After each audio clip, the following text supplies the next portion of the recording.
असं काही नाहीये वेदाचे बाबा. मी विसरलेच. मी खाली किचन मध्ये दूध गरम करायला ठेवलंय, ते उतू जर. मी आलेच. हा मीरा, विषय टाळायचा प्रयत्न करू नकोस. मला उत्तर दे.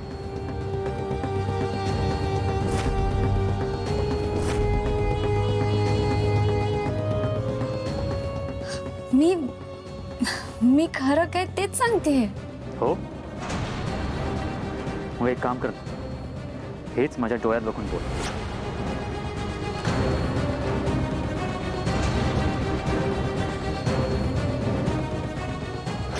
काय झालं? आता बोलता येत नाहीये तुला?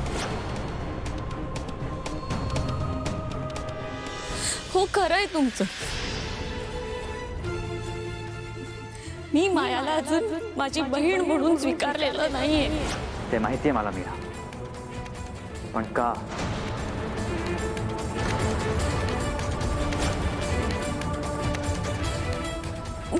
नाही सांगता येणार. ठीक आहे, पण जर तू तिला बहीण म्हणून एक्सेप्ट केलं नाही, मग सगळ्यांसमोर तू तिला मिठी का मारलीस? तिला ताई का म्हणालीस?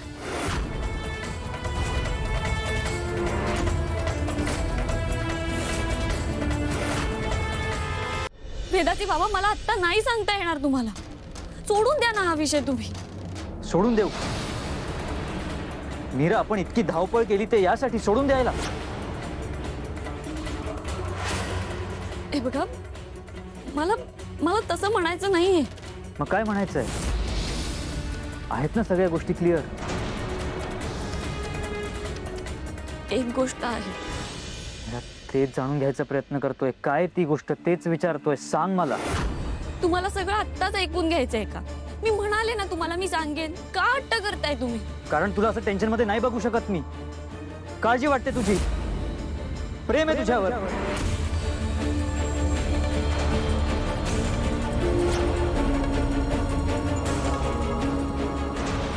वेदाचं प्रेम आहे, घरच्यांचं प्रेम आहे, सगळ्यांचं प्रेम. ह्या फॅमिलीची एक इम्पॉर्टंट व्यक्ती आहेस तू.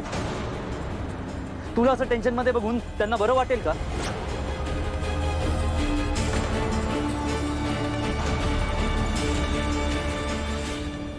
सॉरी वेदाचे बाबा, मला समजून घ्या ना.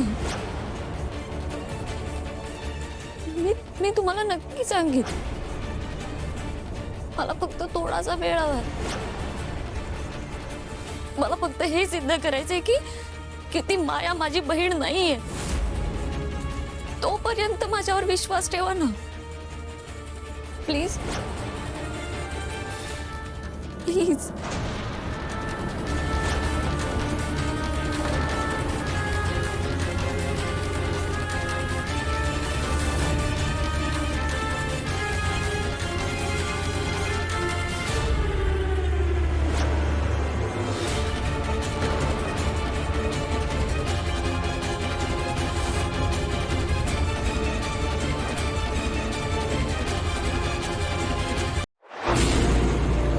तुला जपणा